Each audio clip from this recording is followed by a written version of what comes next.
So the topic of today's discussion is Introduction to Real-Time Operating Systems, or RTOS. We will see what RTOS are, what is the significance of using RTOS in an embedded system, what is the value addition that a real-time operating system brings to a system, more specifically an embedded system. So that is the topic of today's discussion. So this is going to be an introductory session, which is going to offer you an introduction about what real-time operating system is.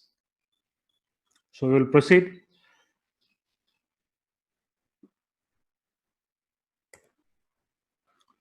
Before you understand what is real-time operating system, it is necessary that you should understand what an operating system is basically. So to understand an operating system, I have given you 4 blocks on the left-hand side. On the bottommost block, you have the hardware part. Since you are dealing general purpose operating system, let us see this is a general purpose computing system in which the underlying hardware is your motherboard with the processor. On top of that, you have your operating system.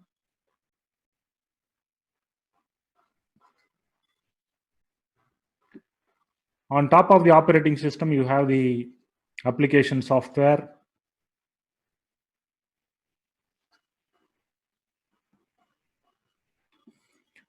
And on top of the application software, you have the user.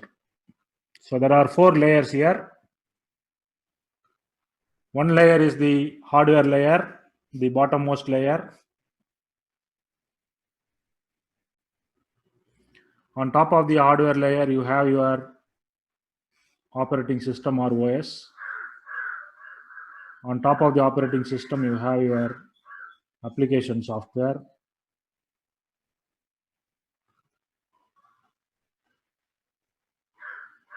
And finally, you have the user on the topmost layer. So what happens when the user is trying to interact with an application software? Say I am using a Microsoft Word or Microsoft Excel. So what exact operation it does basically? So when I interact with my application software in turn pass on the information to the operating system, and the operating system in turn controls the hardware. The response back from the hardware is passed back by the operating system to the application software, which is in turn communicated to the user. This is one complete cycle. So when the user is trying to interact with the application software and it is trying to get things done, basically there is an intermediary layer between the application software and the hardware. So an operating system in general sense, it is a software. So that clarity you must have. An OS is a software which is acting as an intermediary layer between your application software and the hardware. So it is sandwiched between your application software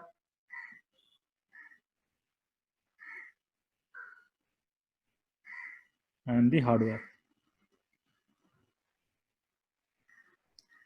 So an operating system in general sense, it is a software which is acting as an intermediary layer between the application software and the hardware.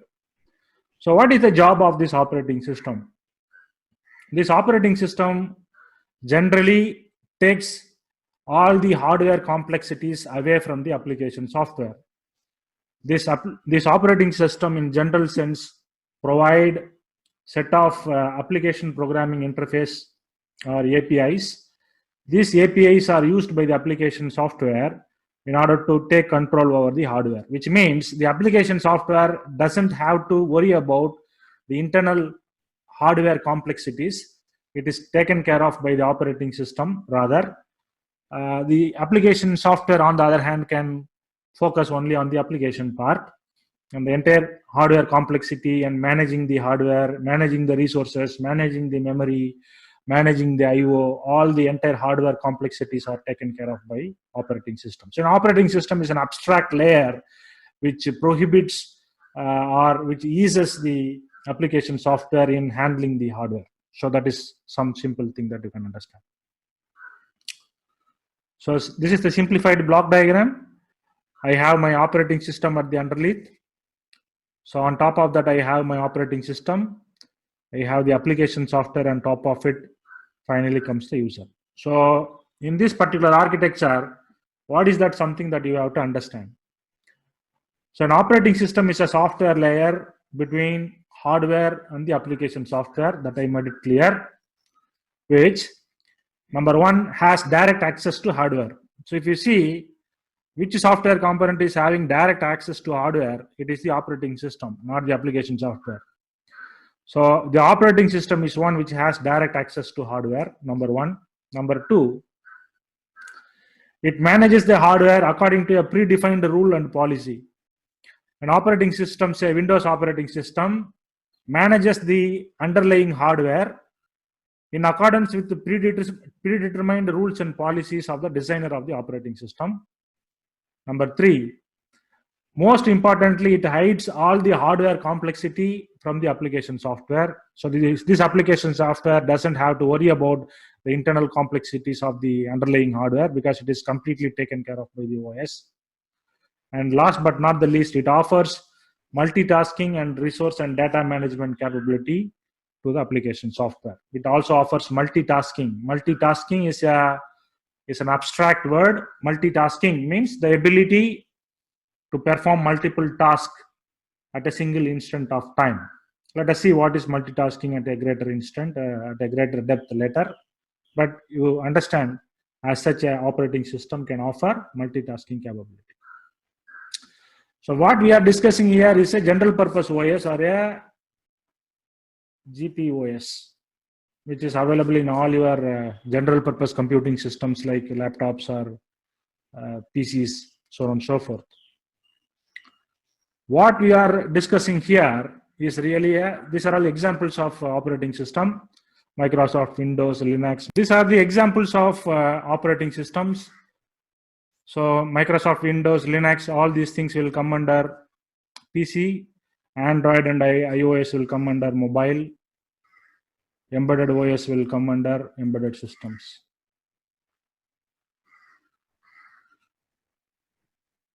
So this is a generic or a general idea of an operating system. Any operating system will have 4 layers. The underlying layer is the hardware. On top of that, you have an operating system. On top of that, you have the application software. On top of that, you have the user. So this is a generic idea where the operating system provides an abstract layer between application software and the hardware, which hides the entire hardware complexity from the application software. So this is a general idea. Now, coming back to our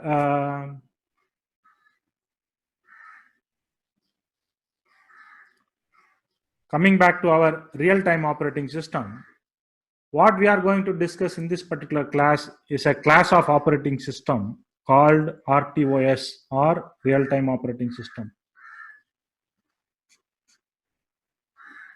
The word RTOS, or real-time operating system, consists of 2 components. One is a real-time component and the other one is an operating system component. A real-time operating system, or RTOS, is more specifically designed to run applications with very precise timing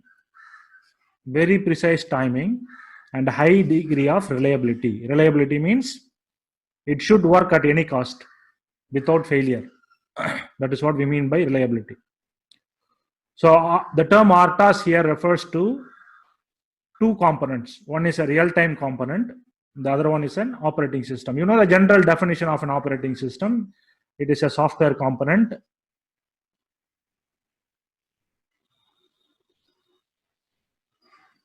that is in between your application software versus hardware. So this is the general definition of an operating system. What is this real time means? Real time means this particular operating system should execute things with a time constraint.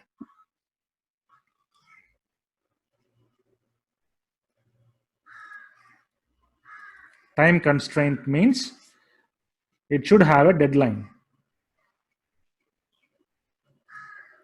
When something is executed by the operating system should have a predetermined deadline of executing a task or executing an application. So these predetermined time constraints are called deadlines. So the real-time operating system is one which executes an application with real-time constraints. Such an operating system is called a real-time operating system. The word real-time refers to time constraint or executing something with deadlines. If a task is supposed to be executed in 10 milliseconds, it is supposed to be executed in 10 milliseconds, not 11 or 12.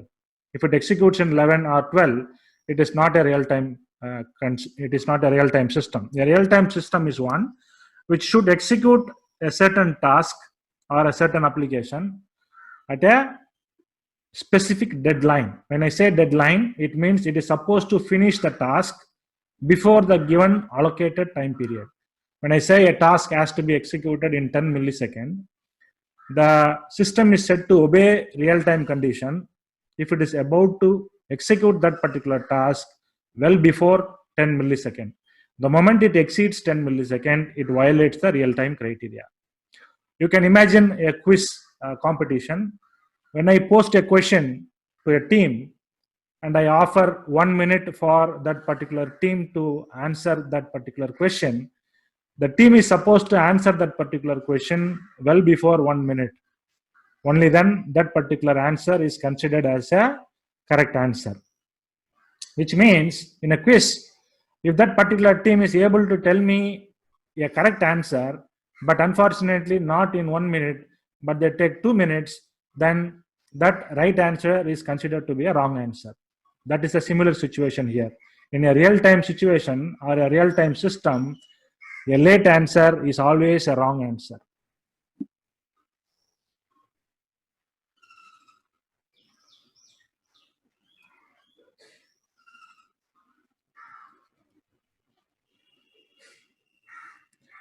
A late answer is a wrong answer means even if it is executing certain things, even if the computational results are correct, unless otherwise it delivers the result in a specific deadline, it is not considered useful. The answer is considered to be a wrong answer. That's what it means. So the word real time means an operating system's capability to deliver the result with a specific time constraint. General operating system is not meant to be functional that way. Okay, their priorities are different. A real-time operating system is revolved around this time real-time criteria. All of you are with me? Are you following what is going on in the class? Okay.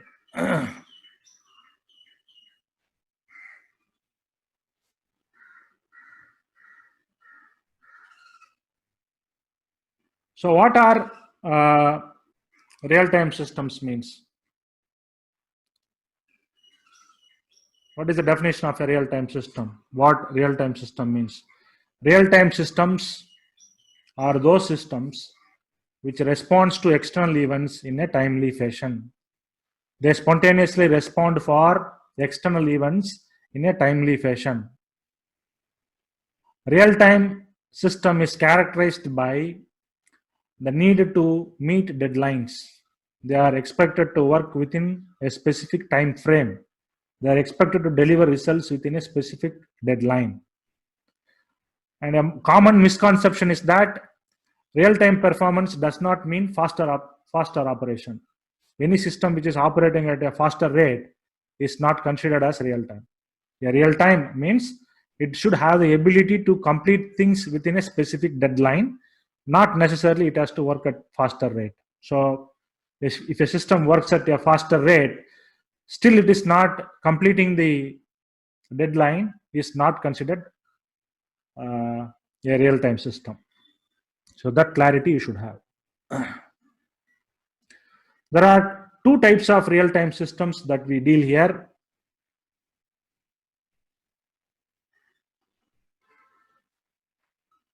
One real-time system is called hard real-time system.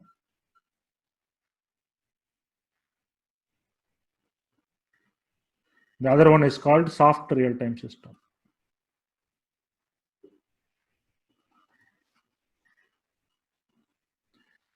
You all know what real-time system is. Real-time system means that particular system should have a deadline. A deadline. The system should work on a specific time frame.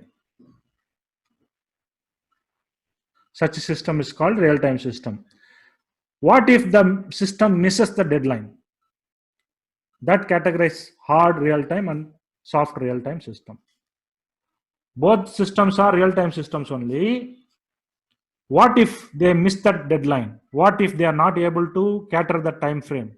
What if they miss the deadline in certain cases occasionally or frequently? What happens then? That distinguishes the two. Hard real-time system means the system should meet the deadline all the time. 100% of the time, the system should meet the deadline. There is no room for missing a deadline in hard real-time systems. So hard real-time systems are characterized by meeting the deadline all the times. 100% of the time, it has to meet the deadline. Even in the worst case situation, it has to do that. That is the number one. Number two, missing a deadline results in fatal consequences. It may lead to loss of life, a catastrophic outcome, very dangerous outcome. Okay, such systems are called hard real-time systems. Hard real-time systems are those where missing a deadline may lead to a fatal consequence or loss of life. Number three, hard real-time systems are used in life safety systems where tasks needed to be performed within a specific time frame. Okay. One beautiful example I always tell students is an airbag system.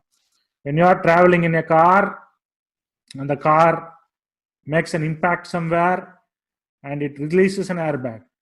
When the airbag is released, it is expected to release that airbag in a specific time frame, in a specific millisecond time period.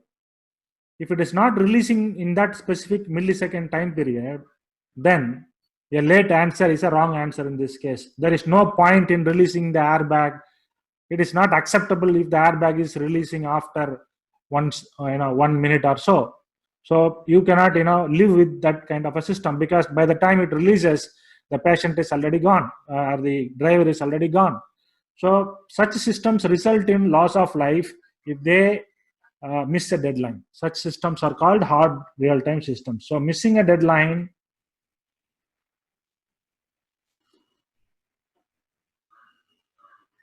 results in loss of life.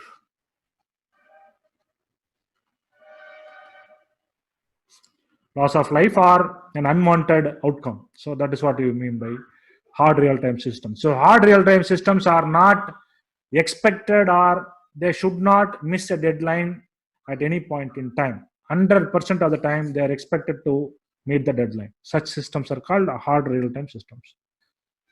What are soft real-time systems? Soft real-time systems are those kind of systems where missing a deadline does not result in a fatal consequence. Whereas missing a deadline may deteriorate or lower the quality of service. The system's service may deteriorate or degrade, but it will not result in a fatal consequence. It may not result in loss of life kind of a situation. Say for example, DVD player. I have a DVD player. This DVD player is used for playing videos.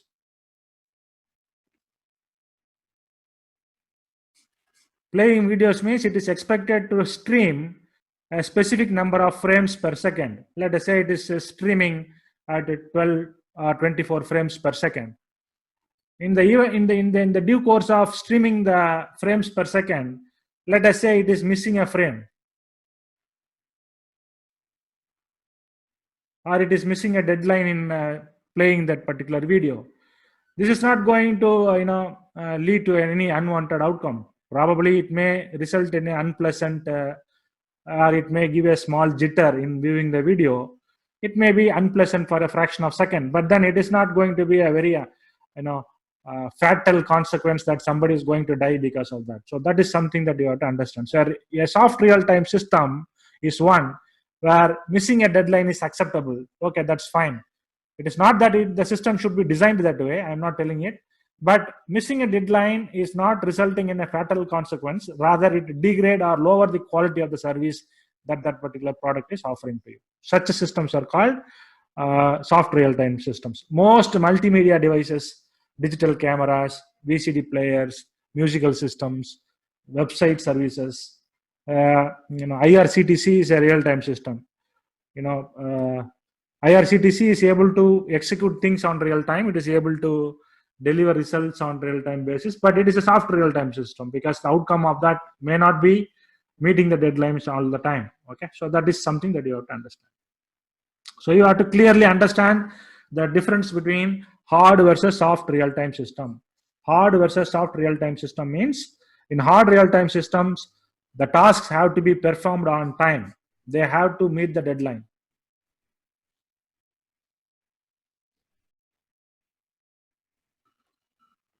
%100% of the time.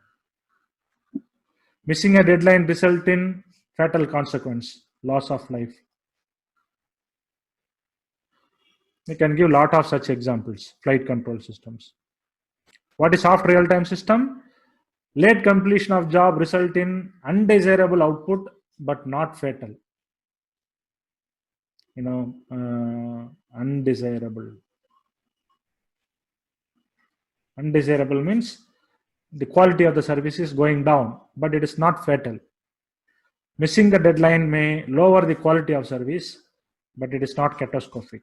Example, all multimedia systems will come under soft real-time systems. So you have to very clearly distinguish what is hard and what is soft. Hard real-time systems are those systems where meeting the deadline in 100% of the times is mandatory. There is no relaxation. Soft real-time systems, it is okay if it could miss few of them. So let us see a few examples of real-time systems and which classification it fall under. First one is an airbag system. When a driver is meeting an accident, the system is releasing an airbag typically within a millisecond of the impact. So such a system is classified under hard real-time system. Why it is called hard real-time system? Because it may result in loss of life of the passengers as well as the driver. So this is a clean example one can give for a hard real-time system. The other example that I can give for a hard real-time system is a pacemaker.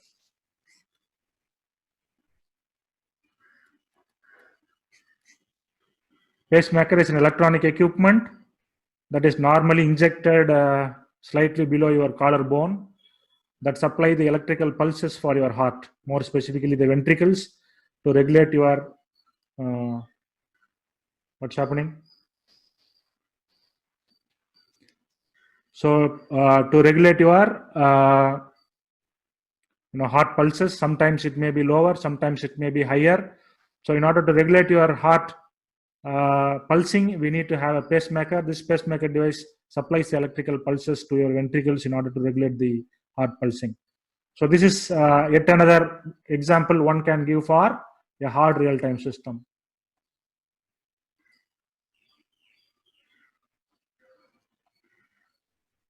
Because it is expected to work at a specific time frame and it is expected to deliver the pulses to the heart at a predetermined interval, failing which it may be fatal for the patient.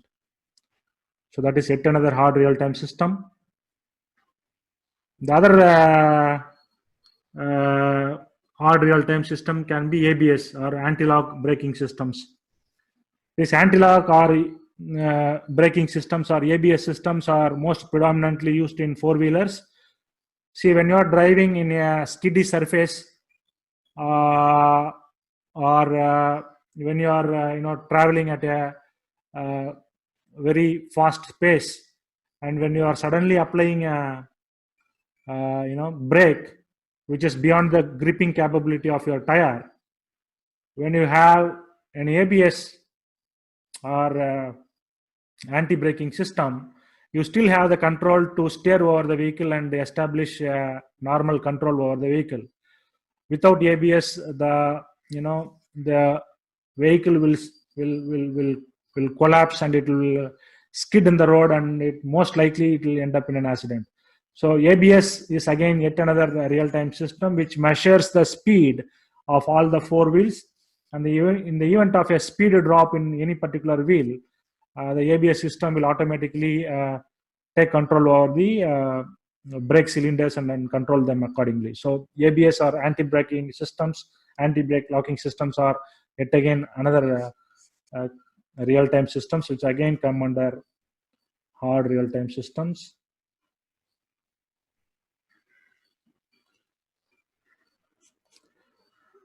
Anti-lock braking systems are present in most modern day cars.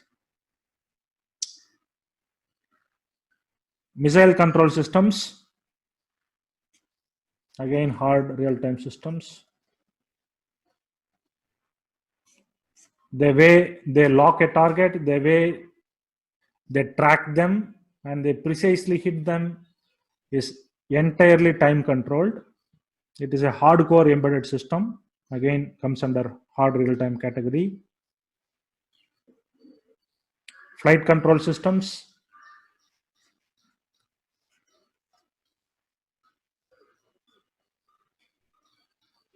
again comes under hard real-time category. It dynamically acquires sensors information, calculates what is the altitude it has to control, and take decision action in order to control all the actuators inside the flight. So it is yet again another hard real-time system. A DVD player. This is a real-time system which is supposed to stream your videos at a particular frame per second, but still, if you are going to miss a particular deadline, you are not going to have any loss of life or any catastrophic outcome. So hence it comes under soft real-time category.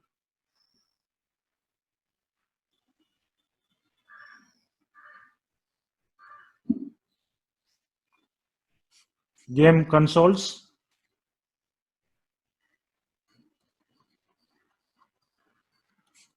Again come under soft real-time category.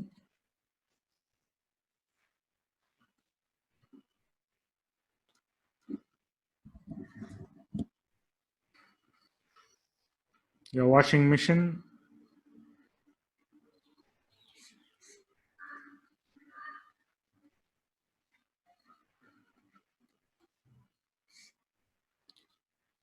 Still come under soft real-time. No doubt that it is a real-time system, but missing a deadline here doesn't result in any catastrophic or loss of life. So that is still a soft real-time system. So these are all some of the examples that I wanted to give you, hard versus soft real-time systems. In general, for hard real-time systems, meeting the deadline has to be done in 100% of the cases. Else, it will result in loss of life. For soft real-time systems, missing a deadline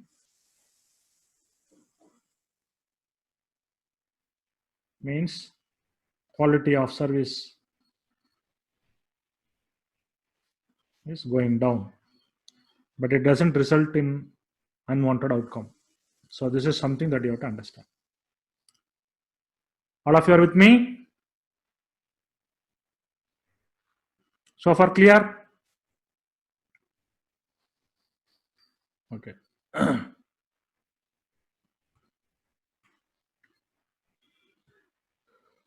So what are the important characteristic feature of a real-time operating system? RTOS characteristics is what we are going to discuss now. A real-time operating system has certain unique characteristic feature.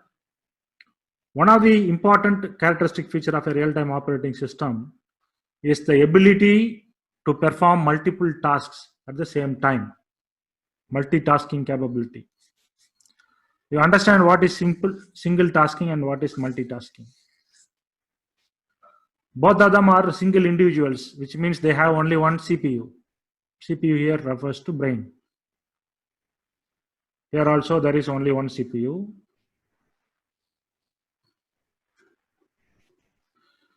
So practically in a single CPU, you can do only one task. So that is the natural way of doing it.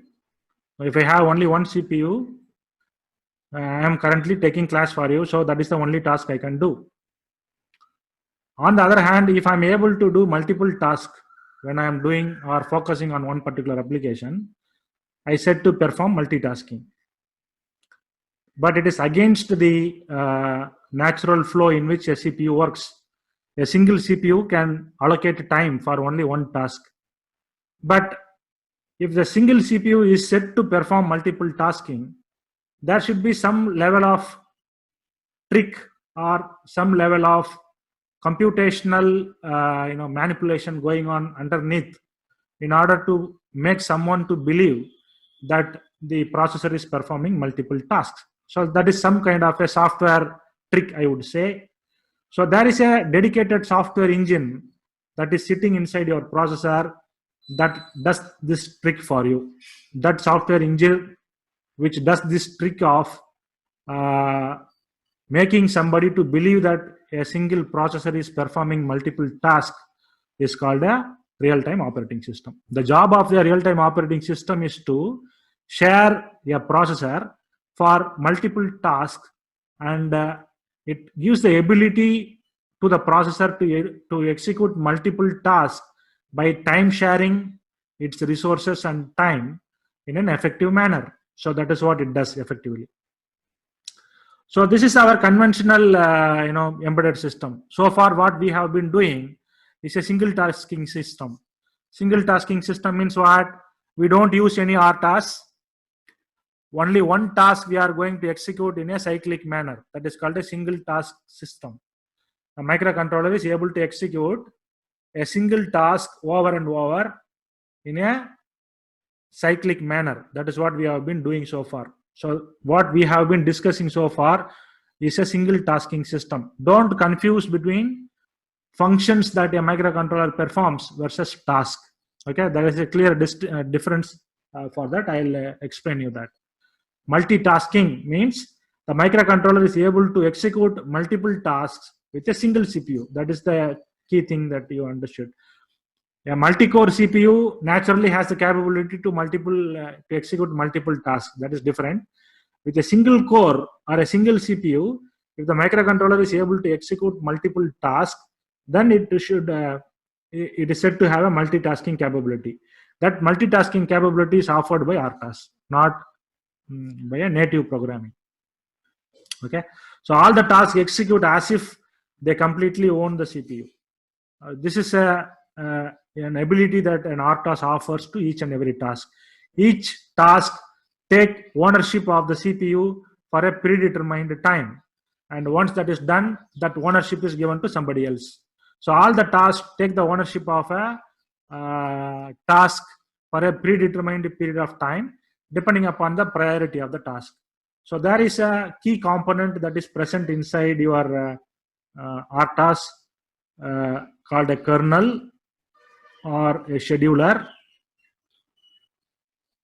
which does the job of sharing the processor's time to which task at what time instant. So that is taken care of by the kernel or the scheduler of the RTOS. But in general, in a single tasking system, the CPU can perform only one task. In multitasking system, multiple tasks can share the time of the processor in a predetermined manner, so that the processor is able to cater multiple tasks with the same CPU. So that is the difference between the two. So what is the difference I am trying to tell here? This is with OS, this is without OS. This is without OS, I mean RTOS. This is with OS. With RTOS, with a single CPU, you have the power to execute multiple tasks.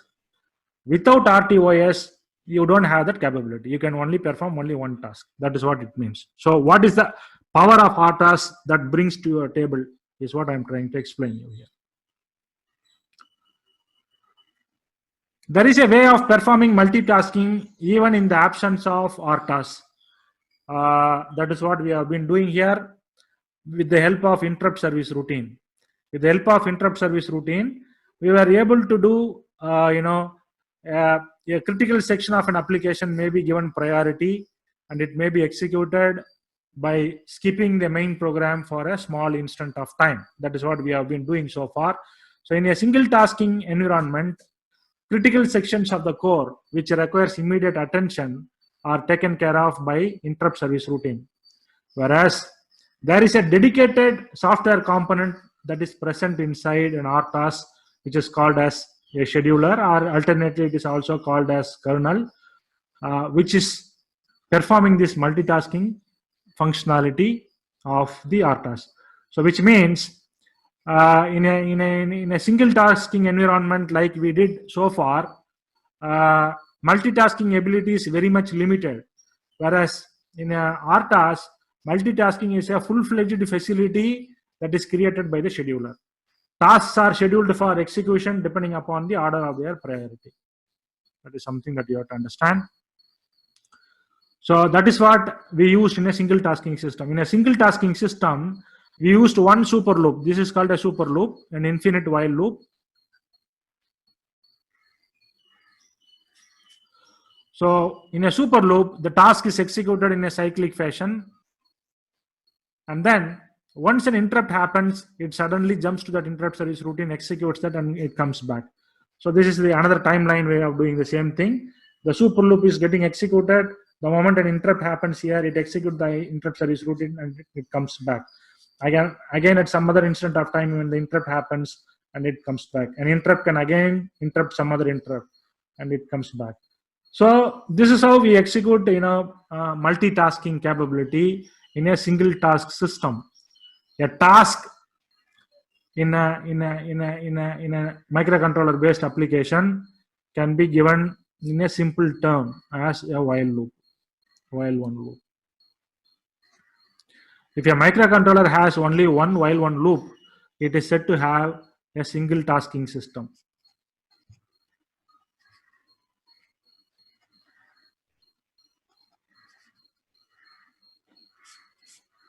Within that while one loop, you may have any number of functions. Okay, these are all functions. These are not called tasks. They are highly misleading. You can call them as functions. You can have n number of functions within a task. A task or a process in an application refers to an infinite while loop where multiple functions are repeatedly executed in a cyclic fashion. In a multitasking system, you have multiple tasks or multiple while one loops. This fellow is having one while one loop. This fellow is having another while one loop. So here is my CPU.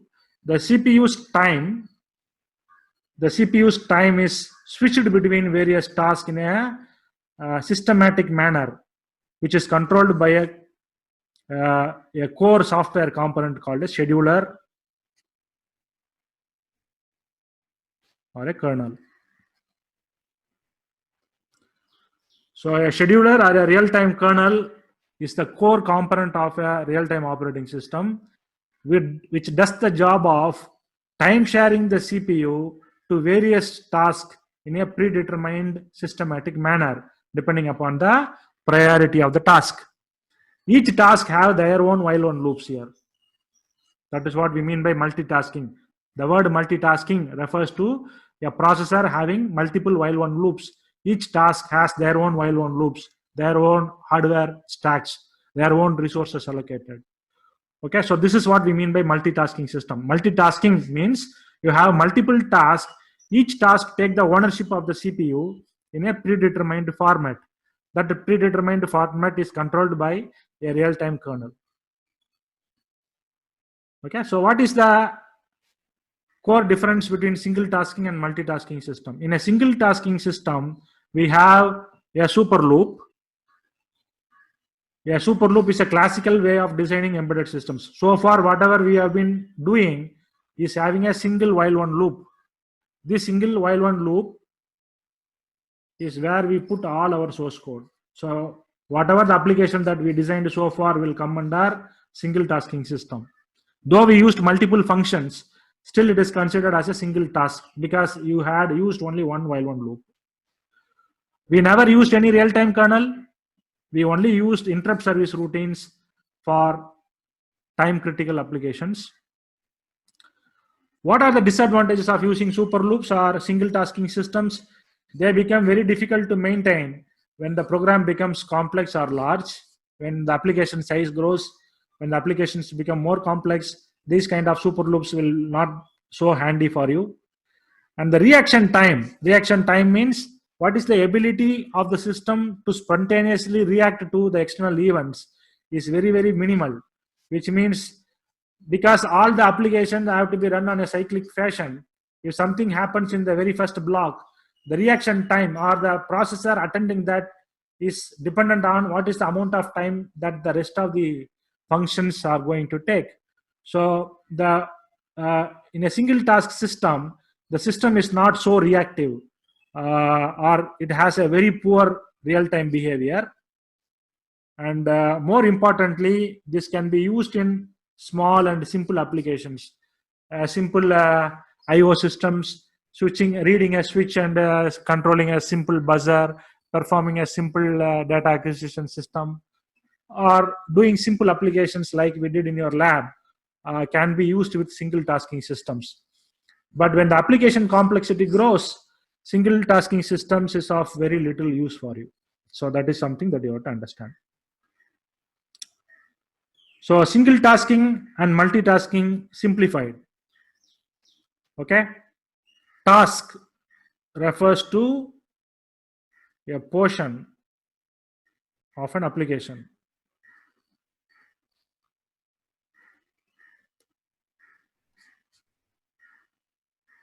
Single tasking means you have only one while one loop. The entire application I put it in a single task. That is what I mean by single tasking. In single tasking system, there is no distinction between a task and an application because the entire application I am going to put in a single task. The task here refers to one while one loop.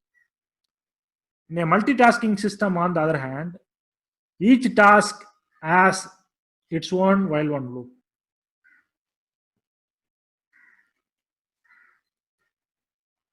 Task 1 has its own while one loop. Task 2 has its own while one loop. Task 3 has its own while one loop. And there is a software component called a scheduler, which executes these tasks by time sharing the CPU's time in a systematic manner.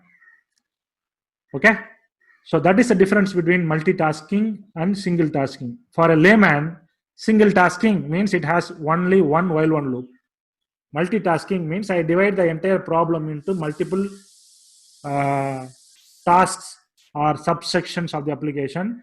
Each one I coin a name, each one I call a task and hand over that task to a scheduler to execute it in a predetermined manner. So that is the difference between the two. So what is scheduling in RTOS? Scheduling in RTOS means sharing the time of the CPU versus various tasks. I have task 1, I have task 2, I have task 3.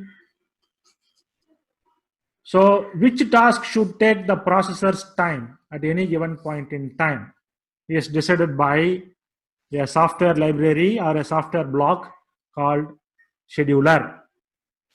Scheduling is the process of distributing the CPU's time amongst the different tasks. For some portion of the time, task 1 take the ownership of the processor. This is my processor. For some portion of the time, task 2 take the ownership of the processor. For some other time, task 3 takes the ownership of the processor. So all these multiple tasks take the ownership of the processor for a specific time frame. So this process of distributing the microcontroller or CPU's time amongst various tasks is called scheduling. Scheduler is the software which does the scheduling part. You can imagine this situation like, here is the minister. He is the PA to the minister. The job of the PA is to schedule the time of the minister for various tasks that he has to do from morning to evening. From 8 o'clock to 9 o'clock, he has to do this. From 9 o'clock to 10 o'clock, he has to attend a meeting in the chief secretary. For 10 o'clock to 11 o'clock, he has to attend a function. From 11 o'clock to 12 o'clock, he has to do some welfare schemes. So like that, he schedules all the activities of the minister at a specific priority. All the tasks are not given equal priority. Depending upon the priority, the PA will allocate the time of the minister in a predetermined manner.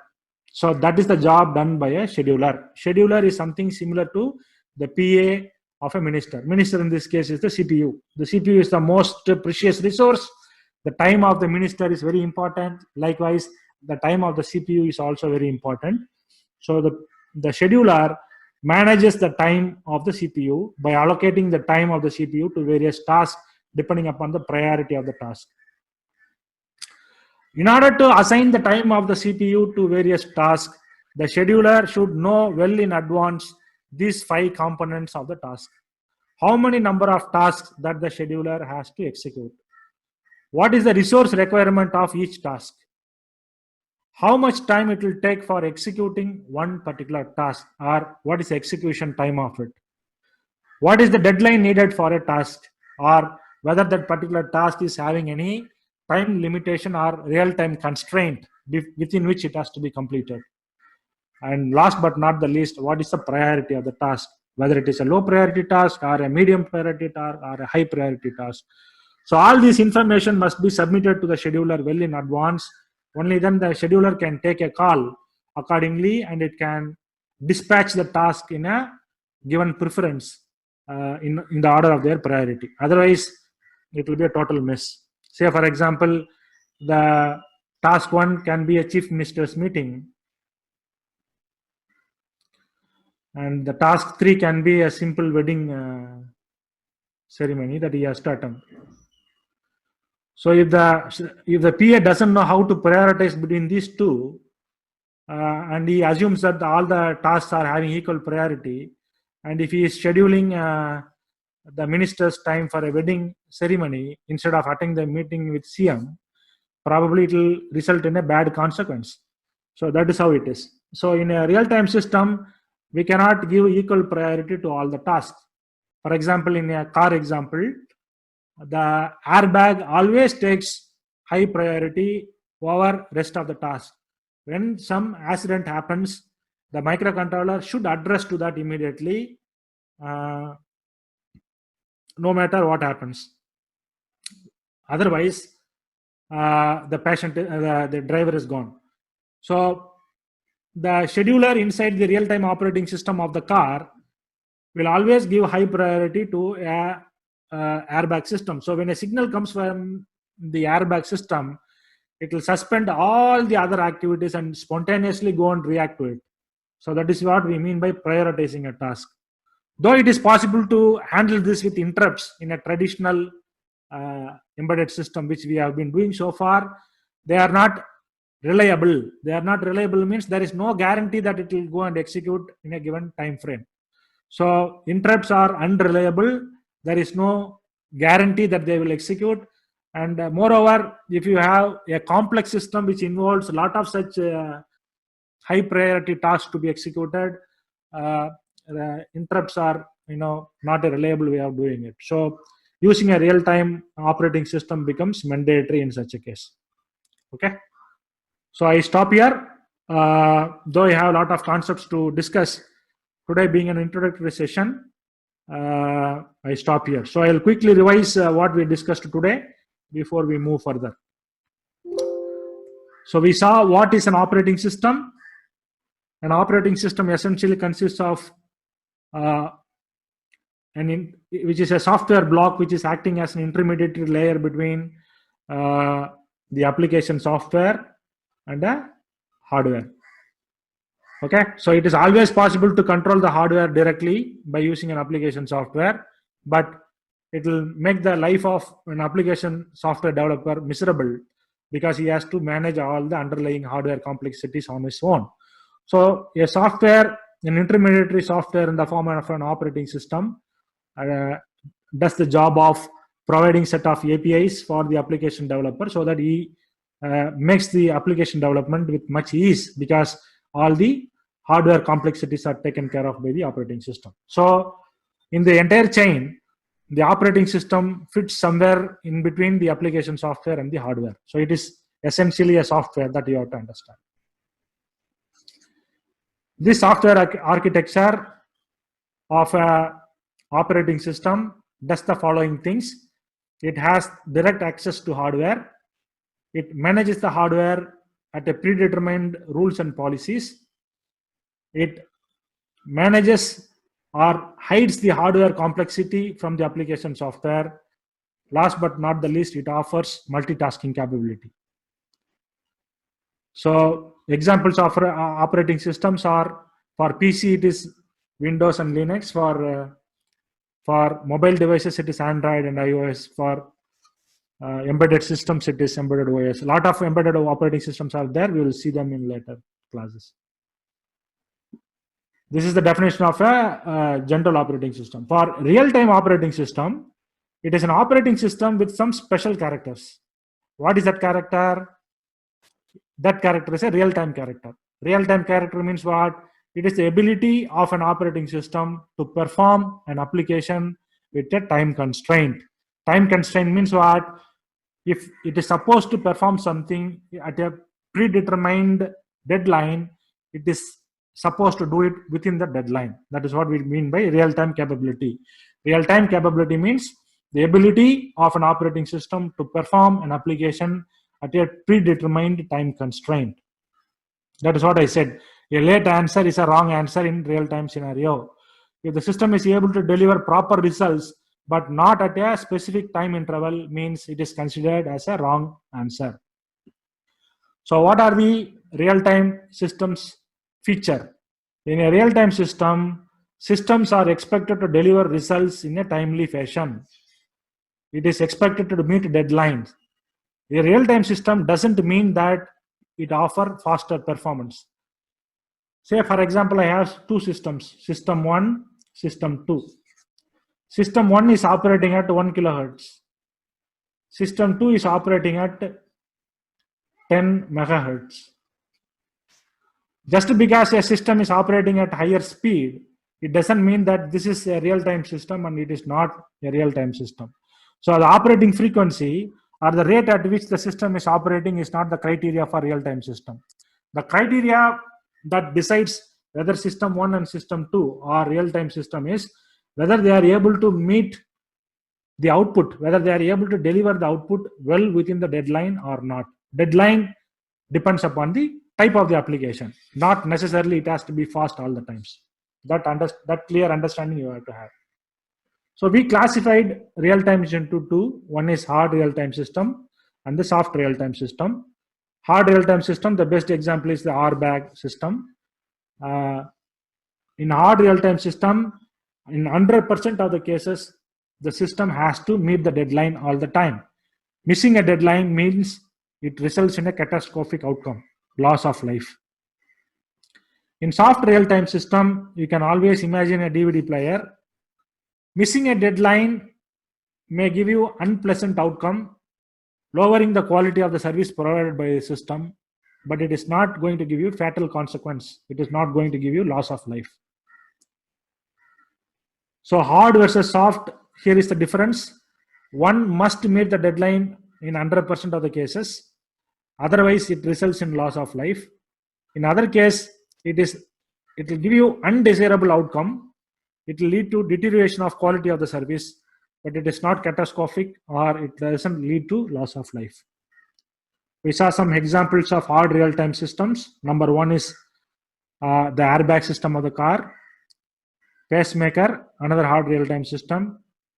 Anti-lock braking systems or ABS systems, another hard real-time system. Missile tracking and control systems, hard real-time embedded systems. Flight control systems, another hard real-time system. These are all examples of soft real-time systems. DVD players, musical systems, digital cameras, gaming consoles, all multimedia devices will come under that category. A washing machine, again a soft real-time system. We saw the characteristic features of a real-time embedded system. We saw what is single tasking and what is multitasking. Single tasking means the entire application is done as a single task.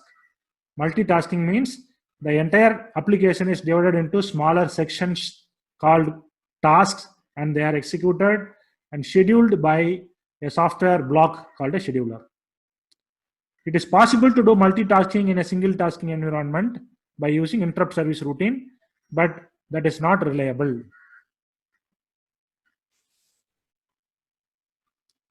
That is the reason why 70% of the real-time applications are designed by using RTOS. All real-world applications uses RTOS, and people doesn't use interrupts for that. Multitasking is achieved by the help of scheduler in a real-time operating system, which executes the task in the order of their priority. Priority means what is the importance of that particular task. So this is how we saw in a single tasking system, the entire application goes in a single while one loop. So this is my application. In a single tasking system, my application and the task has the same meaning. Whatever goes inside one while one loop, we call as a task. Since the entire application goes inside in a single while one loop, in a single tasking system, the entire application is referred as one task. That is why we call as a single tasking system. In a single tasking system, safety critical applications or time critical applications are always dealt by using interrupt service routines, but they are not that helpful when the complexity of the system is higher. In a multiple tasking system or multitasking system, the entire application is divided into multiple tasks, task 1, task 2, task 3, etc. up to task n. Each task maintains their own while one loop. That is the difference. You can say, how can a microcontroller can have multiple while one loops? The moment it gets into a while one loop, it is going to get stuck indefinitely inside. How come a microcontroller can go to another while one loop, you may ask. But that is the job of a real-time kernel or a scheduler, so you don't have to worry about it. It makes sure that the microcontroller come out of that particular while one loop and gets into another while one loop, and it executes another task till a particular time frame, depending upon the priority that you set. So that is why we take the help of RTOS. Otherwise, we don't take the help of it. So a scheduler or a real-time kernel does the job of time sharing the processor to various tasks depending upon the priority. Single tasking system always uses super loops. Super loop means one while one loop. It never uses real-time kernel. It uses interrupt service routine to do some kind of a multitasking, but that is not reliable. Super loops are always difficult when the program size becomes larger or for larger systems. The most important difficulty or disadvantage in super loop or single tasking system is the reaction time. Reaction time is how fast the system is able to react for the external event. Since the application is built around a single while one loop, any event happening in the top section of the while one loop can be executed only when the bottom section is complete, which means it has a very poor real-time behavior or a reaction time. And last but not the least, it can be used in very simple systems. Single tasking and multitasking in a simplified format for a layman. In a single tasking system, the entire application is put inside only within a single while one loop. In a multitasking system, each task is allocated a separate while one loop. And there is a block called a scheduler, which makes the processor to execute these tasks depending upon the order of the priority. It is called single tasking because the entire application goes in a single while one loop. So that is a simplified format of single tasking and multitasking. Scheduling means it is a process of distributing the processor's time to various tasks. The process of scheduling is done by a software called scheduler. Scheduler and scheduling are two different things. Scheduler performs scheduling. Scheduling is an act of distributing the processor's time to various tasks. It is a methodology or a process. Scheduler is the person who does that. Who does scheduling? It is the scheduler. Scheduling is the process. That is why I gave the example of a minister and the PA. Minister is my CPU. Scheduler in this case is the PA. PA performs scheduling for the CPU. So he manages the time of the minister for various tasks. In order to perform scheduling, the scheduler should know upfront all these 5 basic behaviors of the task. How many number of tasks are there in a given application? What are the resource requirements of each task? Resource requirements means what is the memory requirement, what is the stack requirement, what is the IO requirement, all those things. How much time does this particular task will take to complete its operation? Is there any deadline for this? Which means whether this particular task has to be completed within a time frame or not. Last but not the least, what is the priority of this task? Whether it is a low priority task which can be sidelined or kept in pending state, or this cannot be interrupted at any cost, whether it is a high priority task which has to be executed in all times. So this is something that we have to submit to a scheduler well in advance for that scheduler to dispatch the task in a proper manner. So this is something that I wanted to share it across today. So I stop here today.